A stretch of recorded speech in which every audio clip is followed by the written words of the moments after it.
सीता जी की सखियां चली।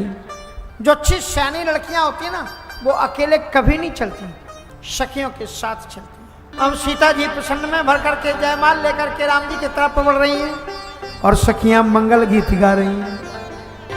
किशोरी जी सखियों के साथ रघुनंदन श्री राम जी धनुष तोड़ करके जहाँ खड़े हुए उन्मत्त भाव के साथ में वहां पहुंचे।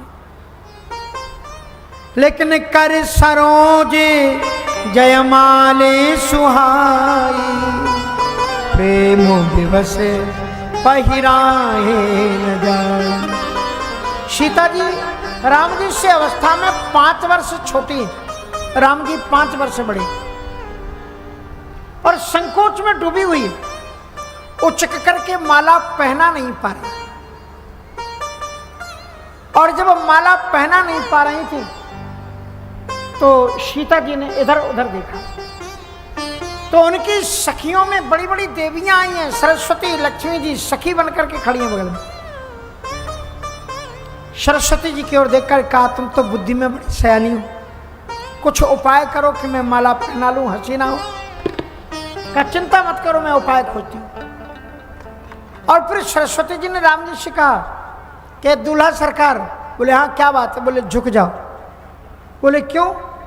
कहा किशोरी जी को जयमाल पहनानी। अब राम तो परब्रह्म परमात्मा है, वे जान गए ये देवी है सरस्वती जी। तो राम जी ने सरस्वती जी से कहा कि आप तो सरस्वती हो ना, आप तो जानती हो ना मैं कौन हूं। सरस्वती जी ने कहा आप खुद ही बता दो आप कौन है। बोले मैं ब्रह्म हूं, मैं भगवान हूं। और भगवान कभी किसी के सामने झुकता है क्या? मुझसे कह रही झुक जाओ।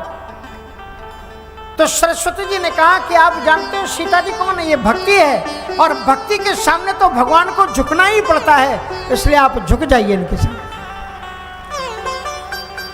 राम जी ने सोचा बात तो सही है, झुक जाना चाहिए। तब तक लक्ष्मण जी ने कहा भाई साहब क्या कर रहे हो? बोले कुछ नहीं, झुक रहे हैं। कहा भाई साहब अगर आज आप झुक गए तो दुनिया के लोग क्या कहेंगे? कहेंगे देखो रघुवंश का राजकुमार निमिवंश की राजकुमारी के सामने झुक गया, कम से कम अपने कुल और वंश की परंपरा तो सोचो। अगर पिताजी को पता लगा तो क्या कहेंगे? तुमने नाक कटवा दी वहां जाकर के, तुम राजा जनक की बेटी के सामने झुक गए।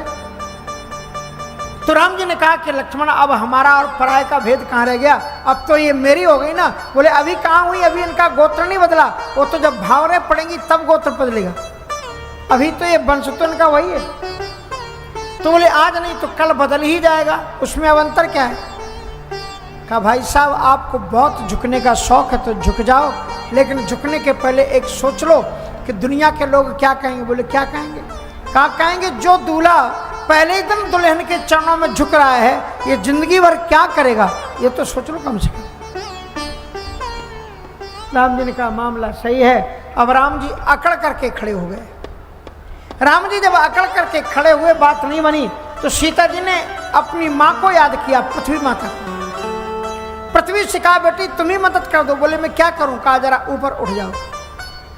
तो पृथ्वी ने कहा लाडली सियाजू तुम कितनी सरल हो, तुम्हें यह पता नहीं कि अगर मैं उठूंगी तो तुम तो उठोगी पर राम जी भी उठेंगे, बात तो ऊंचाई की वही बनी रहेगी, तो तुम माला कैसे पहनाओगी? फिर शेषनाग से कहा, शेषनाग ने भी यही उत्तर दिया कि अगर मैं फन उठाऊंगा फन पर पृथ्वी उठेगी, पृथ्वी पर तुम उठोगी पर राम जी भी उठेंगे। तो सरस्वती जी ने कहा doesn't matter, I have a good idea, मेरे पास में एक उपाय है। बोले क्या उपाय? कि अब हम गीत गाएंगे और माताएं अगर गीत गाएं, आहा माताओं के संगीत के सामने तो सारी दुनिया फैल। अरे संगीत की बात तो छोड़ो, माताएं तो जब रोती हैं रोने में भी संगीत होता है। हमारा सुना ना, माताएं जब रोती होता है कि नहीं, म्यूजिक होता है। हाय मेरे प्राण पखे, उसमें भी स्वर और संगीत होता है। और अगर कहीं गाने लग जाए तो फिर पूछना क्या।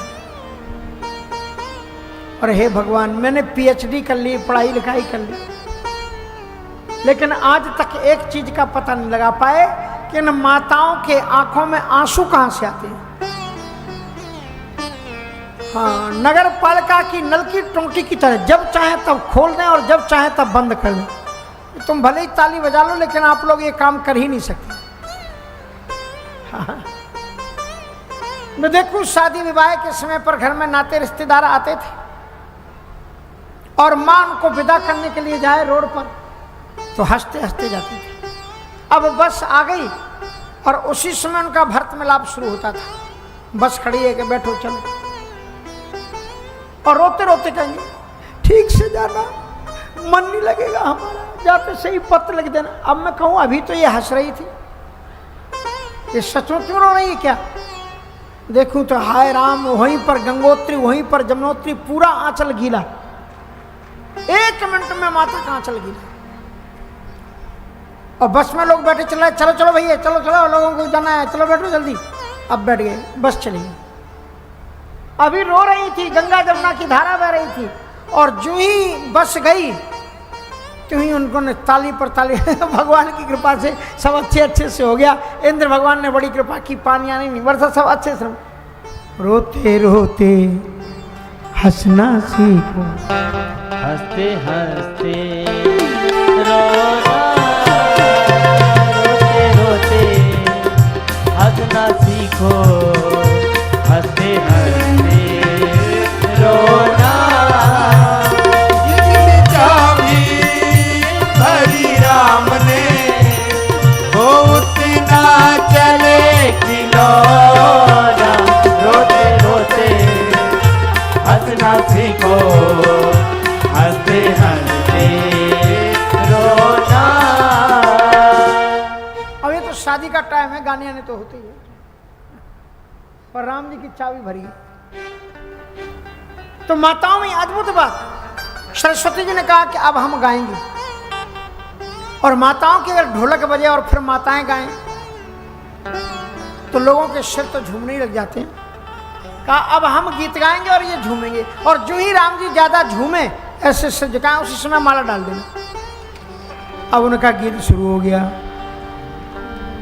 कनक झुके जइयो ललन रघुबीर, लली मोरी बारी। कनक झुके जइयो ललन रघुबीर, लली मोरी बारी। कनक झुके जइयो ललन रघुबीर, लली मोरी बारी। कनक झुके जइयो ललन रघुबीर, लली मोरी बारी। बारिशी सुकुमारी हो, बारिशी सुकुमारी हो, बारिशी सुकुमारी हो, बारिशी सुकुमारी हो। कुसुम की डारी थी, कनक झुके जइयो ललन रघुबीर, लली मोरी बारी। कनक झुके जइयो ललन रघुबीर, लली मोरी बारी।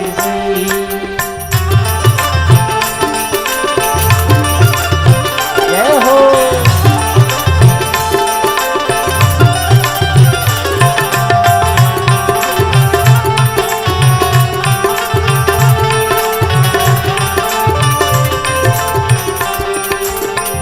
तुम तो राम जी अयोध्या के राजा, तुम तो राम जी अयोध्या के राजा, तुम तो राम जी अयोध्या के राजा, तुम तो राम जी अयोध्या के राजा। हम हैं जनक के गरीब, हम हैं जनक के गरीब, लली मोरी बारी। कनक झुके जइयो ललन रघुबीर, लली मोरी बारी।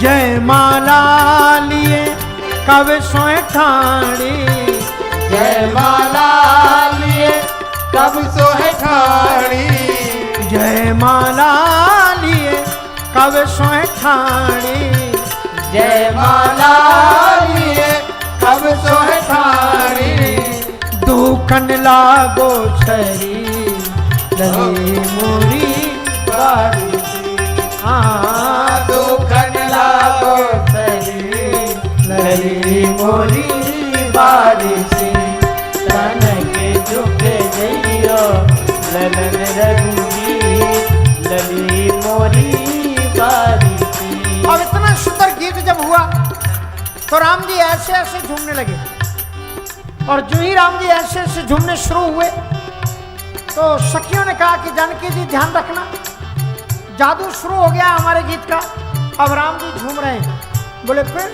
बोले जो ही ज्यादा झूमे बस डाल ही देना माला, आगे को जो ही झूमे। लक्ष्मण जी ने भी देख लिया, बोले भाई साहब, बोले हाँ क्या बात है लक्ष्मण? कहा झूमना बंद करो। बोले क्या बात करते हो? संगीत साहित्य कला विहीना, संगीत सुनकर के जिसका सर नहीं हिले उसका मतलब संगीत नहीं जानता। कहा भाई साहब झूमो, पर झूमने का तरीका बदल दो। बोले कैसे? बोले आप ऐसे ऐसे झूम रहे हो ना, ऐसे मत झूमो। तब कैसे झूमे? तन के झुक जइयो ललन रघुवीर लली मोरी बारिशी। अब राम जी तो ऐसे ऐसे झूम रहे थे, अब ऐसे ऐसे झूमने शुरू हो गए। सरस्वती जी ने कहा ये कौन है जो इनका स्विच ऑन ऑफ कर रहा है?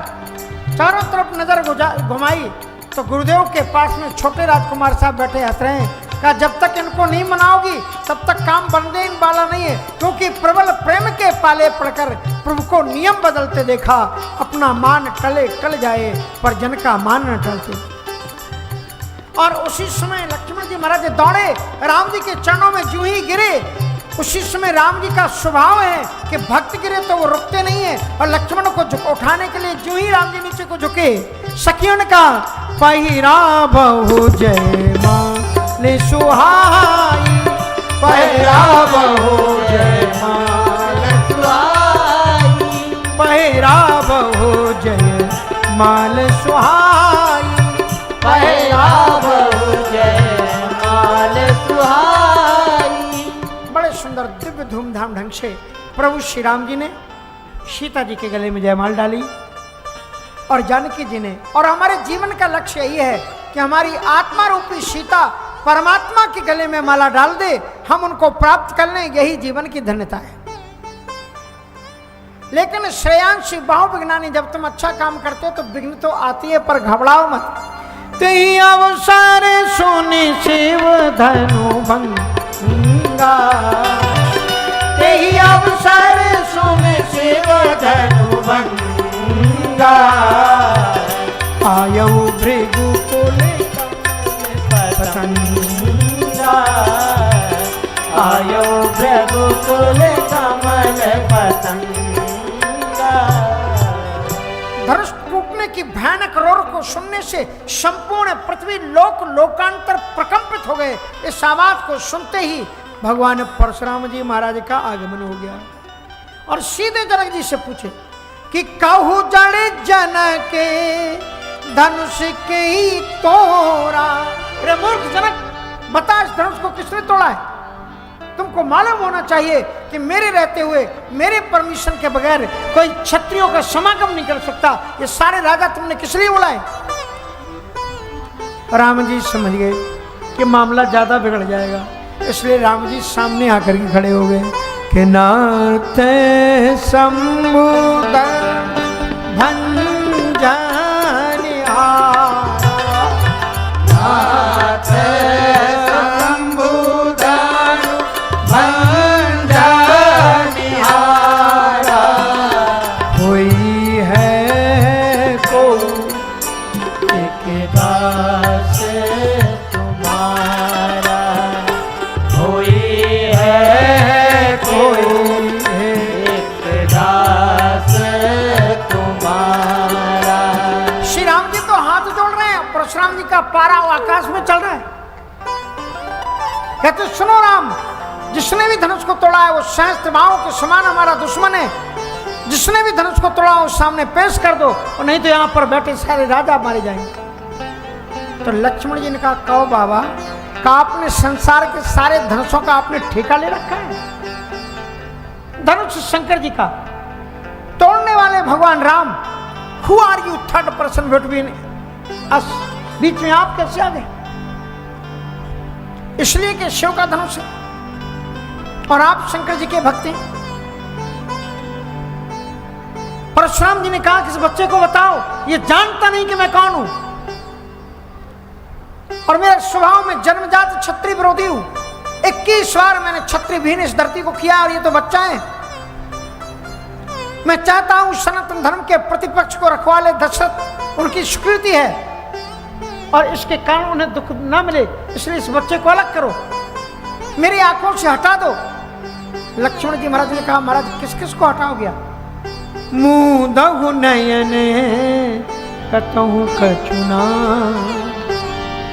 आप अपने नेत्रों को बंद कर लो। अब ये विषय देखो बहुत बड़ा है, पर अंतगत तो परशुराम जी महाराज के सामने समझ में आ गया कि भगवान है, तो राम जी के सामने अपना धनुष बढ़ा दिया कि राम रमा कर भानुले, राम रमा कर भानुले, है चाहु मिटई मोरे संदेह, है चाहु मिटत मोरे संदेह। तो देत चाप आप ही चढ़ गयऊ। परशुराम जी कहते हैं, राघव, एक बात बार बार तुम्हारा भाई कह रहा है और तुम भी कह रहे हो कि धनुष तुमने तोड़ा नहीं है, तुमने छुआ और टूट गया। पागल समझ रखा है मुझे? इतने बड़े बड़े राजा लोग प्रयास कर लिए, इसे हिला नहीं पाए, और तुम्हारे हाथों में ऐसा कौन सा जादू था जो तुमने इस धनुष को छुआ टूट गया? मेरा धनुष भी जरा चढ़ा के दिखाओ।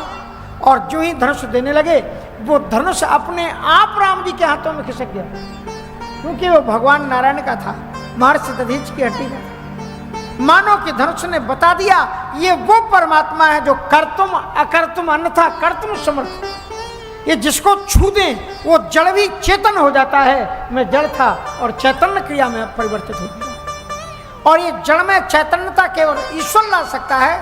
परशुराम जी समझ गए, और फिर उन्होंने क्या किया? कहे जय जय जय रघुकुल के तू, भृगुपति गए बने कपड़े। कहे जय जय जय रघुकुल के तू, रघुपति गए बनहि कपड़े। फिर क्या? बारात आ गई, लाओ बारात।